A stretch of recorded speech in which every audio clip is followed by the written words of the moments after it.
Let me invite the Prime Cabinet Secretary, Honorable Musalia Mudavadi, to make his brief remarks, and then invite the Deputy President. Karibu, Mheshimiwa Mudavadi.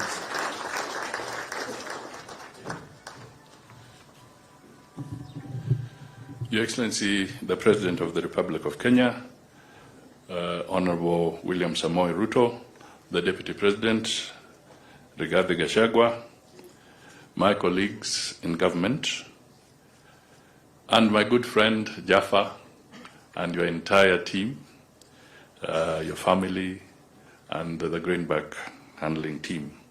Congratulations. Congratulations for this milestone achievement that we have had the privilege of touring.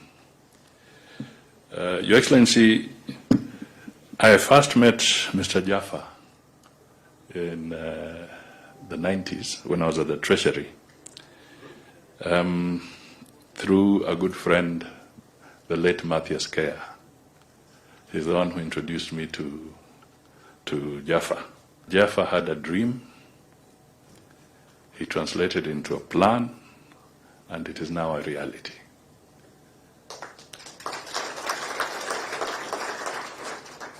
It is not easy to have this kind of investment, and we've been using some phrases. I've been using a phrase lately saying that to turn the economy around is not instant coffee.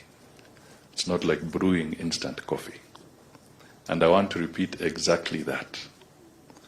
That to invest the way Jaffa has and to turn around the economy, it takes planning, it takes commitment, it takes time, it takes resilience. Then you have what we have here. And that is the message that is within the Kenya Kwanza plan that the President has been talking about, that it is going to be a journey. It is not instant coffee. It is going to be a journey. Your Excellency, the confluence of the rail system with the air cargo positions Nairobi very strategically as a regional logistics hub. And this is something we should capitalize on, so that the advantage that all this confluence is bringing together can help in developing the economy and growing the entire region. And for this, clearly, we need to support the President so that we can have stability, we can have peace, and we can have the environment that is ideal for business to grow and to thrive. That is what we need. We shall not achieve that by dancing in the streets, when it is not time to dance the carnival, like in Brazil.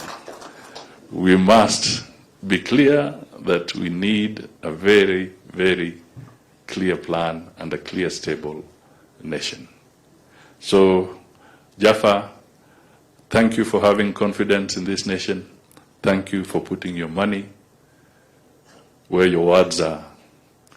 That is very, very important for this country. Pongezi sana. And now, Mr. Deputy President, may I call you forward? The floor is yours so that you can make some remarks.